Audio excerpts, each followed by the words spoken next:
दरवाजा तो खुला है। जीजा जी। आइए भाई साहब। कहिए, कैसे हैं?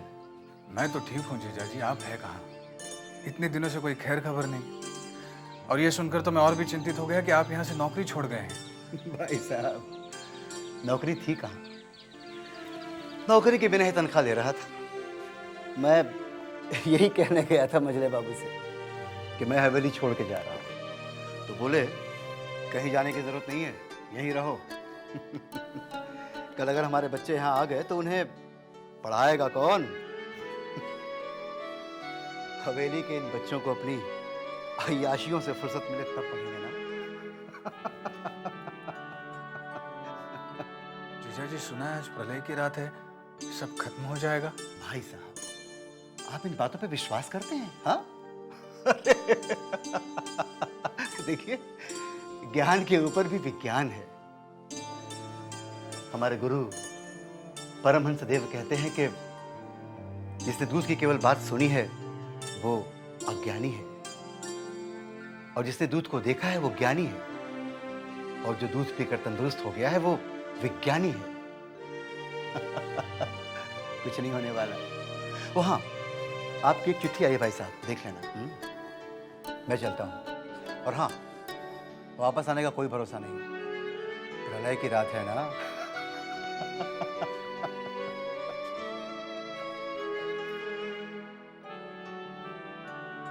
चिट्ठी मेरी?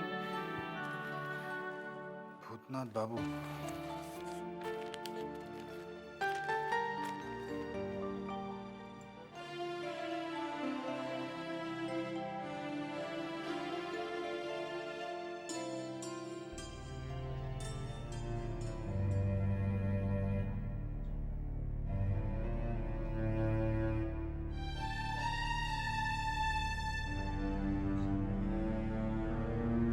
ज्ञान मंतम सुविनय बाबू।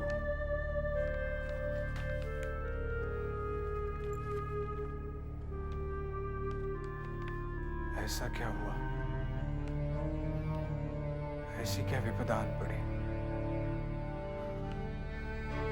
मुझे अभी जाना होगा। भगवान करे जीजा जी की बात ठीक हो, कुछ ना हो। और अगर कुछ हो भी गया तो अफसोस नहीं कि जगह से नहीं मिल सका।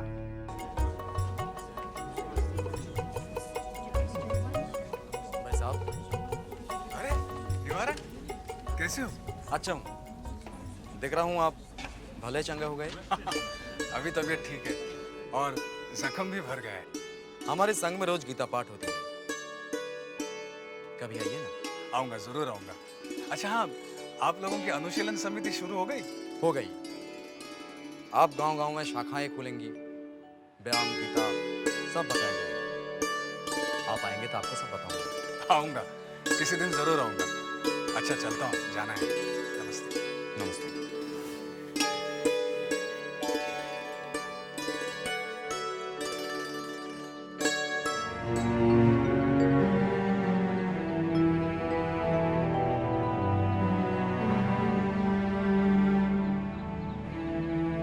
सिंदूर के दफ्तर को ताला क्यों लगा है? बोर्ड भी इस तरह गिरा हुआ है। कहीं सुविनय बाबू ने इसे बंद तो नहीं कर दिया?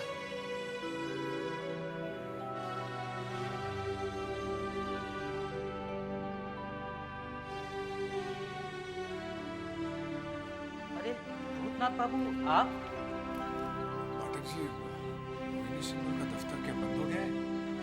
जी हाँ, वो तो कहीं भी हुए। जाइए, सुविनय बाबू ऊपर है।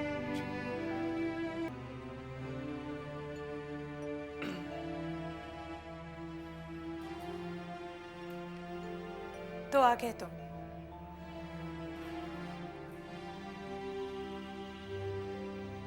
पिताजी की चिट्ठी मिली तो ही आए ना?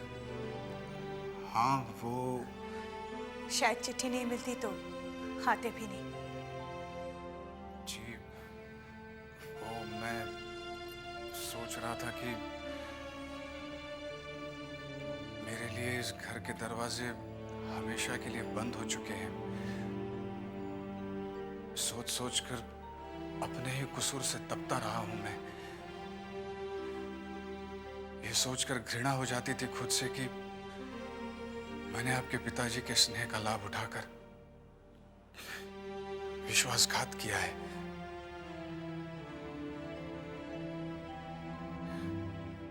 लेकिन एक चिट्ठी ने मेरे आने के सारे रास्ते खोल दिए। मुझे आपसे क्षमा याचना का मौका दे दिया। अब तुम्हें कोई गवार कहने की गलती नहीं करेगा। बस अपना नाम बदल डालो।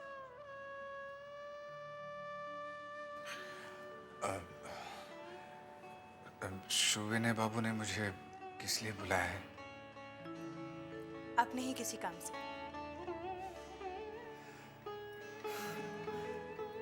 मैं भी किसी के काम का आदमी हो सकता हूं। जो आदमी आज तक अपने पैरों पर खड़ा ना हो सका, वो भला किसी के क्या काम आ सकता है? बड़ी अच्छी अच्छी बातें करने लगे हो। पूछ सकते हो किससे सीखी? आपसे अलग होकर। जब आप मुझे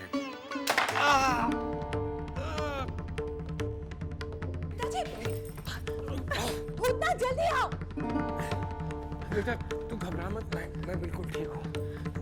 मैंने भूतनाथ की आवाज सुनी तो देखने के लिए उठा तो अचानक मैं गिर गया। मैं डॉक्टर को बुला कर लाता हूँ। आपको उठने की क्या जरूरत है पिताजी? भूतनाथ बाबू कहाँ चले गए? डॉक्टर बाबू को बुलाने गए। डॉक्टर की क्या जरूरत, यूं ही चक्कर सा आ गया था, वरना मैं बिल्कुल ठीक हूँ। पिताजी आपको आराम की जरूरत है, बिल्कुल बातें मत कीजिए। ठीक है, तो भूतनाथ बाबू आए तो मेरे पास भेज दे। भेज दूंगी, अभी आप आराम कीजिए।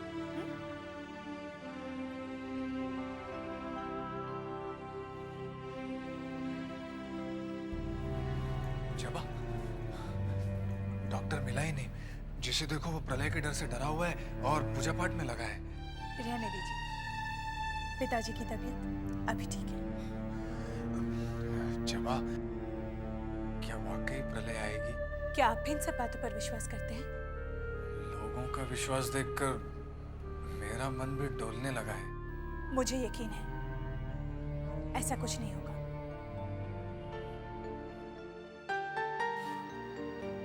पिताजी आपके लिए इंतजार कर रहे हैं। चले?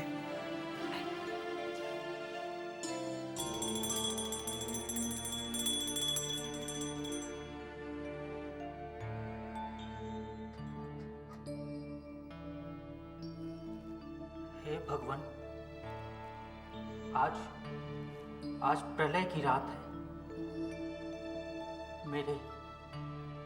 मेरे सारे पापों को क्षमा करना भगवान, मेरे सारे पापों को क्षमा करना।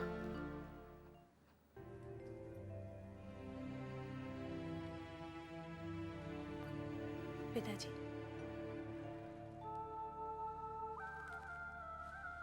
अरे आराम से। भूतनाथ बाबू तुम आ गए। आपने चिट्ठी इस तरह से लिखी कि मैं चिंतित हो उठा था। अरे भाई, यहाँ दिन रात मैं तुम्हारी चिंता कर रहा हूँ। ब्रज रखाल बाबू तुम्हें मेरे पास लाए और मैं तुम्हारे लिए कुछ नहीं कर सका।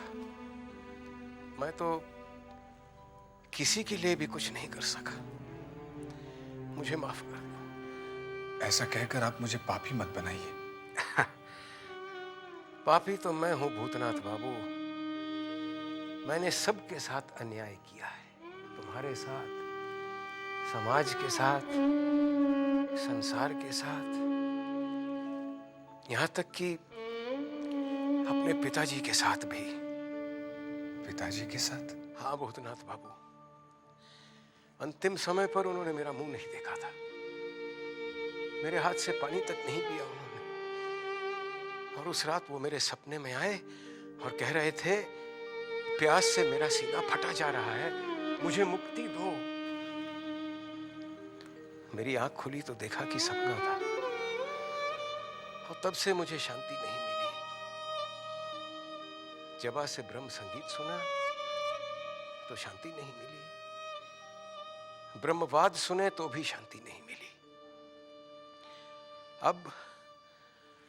अब मैं अपने पापों का प्रायश्चित करूंगा तो ही जाकर मन को शांति मिलेगी।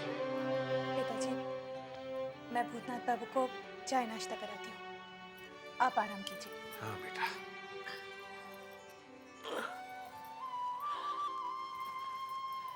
आइए। जी मैं आता हूँ। अच्छा,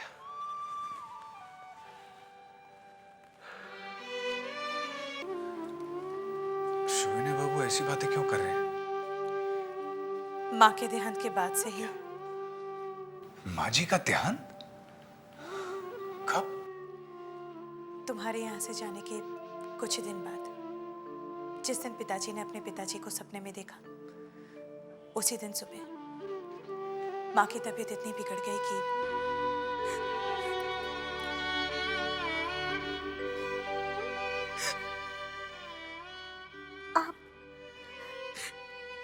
आप रो रहे हैं? बहुत तकलीफ हो रही है ना रानू? बस कुछ ही देर की है, फिर नहीं होगी। मैं और नहीं जीऊंगी ना। रानू, तुम अच्छी हो जाओगी। मेरे पास समय नहीं है। मेरी एक बात मानोगे? हाँ, कहो। मैं और नहीं जीऊंगी। रानू, मुझे मुक्ति दो। रानू, माँ ऐसी बातें नहीं करते माँ। माँ, माँ, रानू, माँ, रानू, रानू,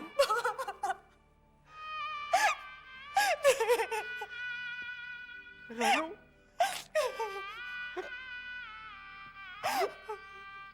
रानू।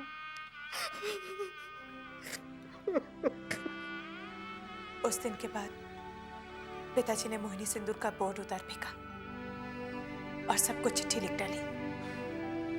आप तो रोक सकती थी।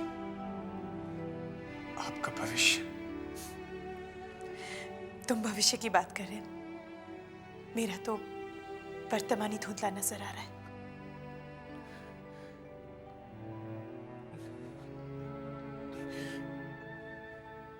मैं चलूं? पिताजी से नहीं मिलोगे? नहीं, मिलूंगा तो फिर ऐसी बातें करके अपने आप को दुख पहुंचाएंगे। मैं चलता हूं।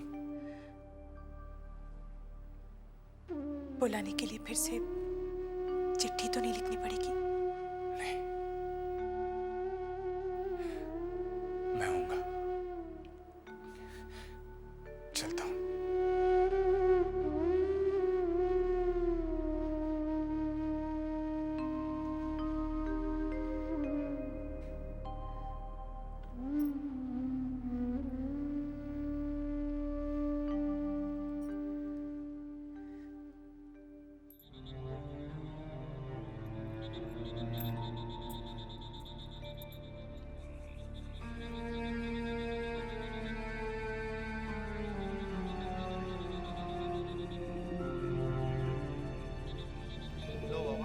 ये मेरे जीवन भर की कमाई है कि मैं तुमको देने आया हूँ।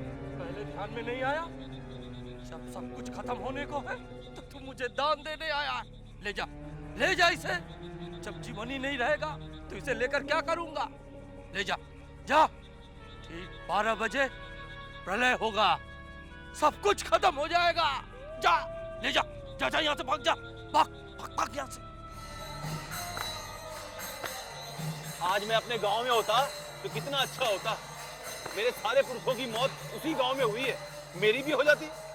लोचन भैया, ये जो मधुसूदन है ना, ये बहुत बड़ा नमक हराम निकला। अरे जब हमारी पूरी जिंदगी हवेली में बीती है तो हम तो यही मरेंगे और का।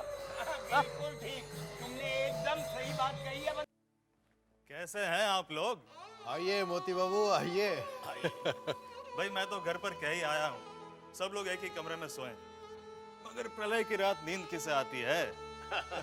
मैंने भी घर वालों से कह दिया भाई, तुमसे ज्यादा समय मैंने हवेली में बिताया है, हा? तो फिर वहीं जाकर मारेंगे क्यों नहीं? अरे भाई पहले रूपलाल ठाकुर को तो आने दीजिए। प्रलय जब आनी है तो हम सब दोस्त जुदा क्यों रहे, साथ साथ क्यों न मरे? मझले बाबू, रूपलाल अपने दोस्तों के बिना कैसे मर सकता है? जब साथ जिए हैं तो साथ ही मरेंगे। आज की शाम मजले बाबू ने कुछ खास इंतजाम किए हैं। अरे भाई क्यों न करें, हमारा मानना है कि कोई भी इच्छा जो है वो अधूरी नहीं रहनी चाहिए, है? इसलिए हमने शरबत, शराब और भांग के साथ मुजरे के लिए खास तौर से मुन्नी बाई को बुलाया। ऐसे में तो मरने का भी कोई गम नहीं होगा मजले बाबू। क्या बात है, क्या बात। अब बातों ही बातों में समय नष्ट मत कीजिए, चलिए हम अपनी जिंदगी के आखिरी लम्हे को पूरी तरह जी लें।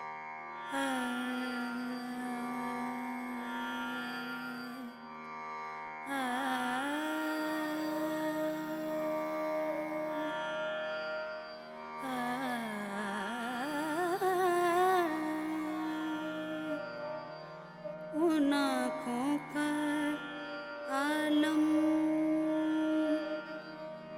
गुलाबी गुलाबी, उन आँखों का आलम गुलाबी गुलाबी, मेरे दिल का आलम, मेरे दिल का आलम, शराबी शराबी, उन आँखों का आलम।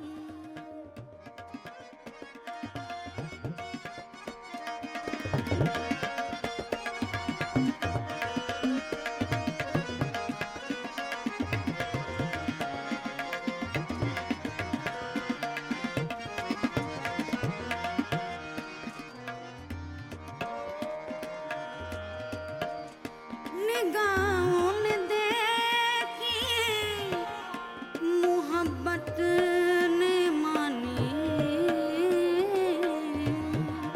है, निगाहों ने देखी मोहब्बत ने मानी, तेरी लाजवाबी तेरी बेमिसाली,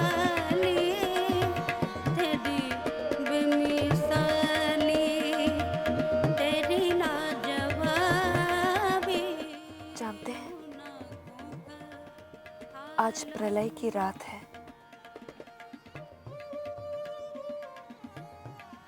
मगर मुझे जरा सा भी डर नहीं।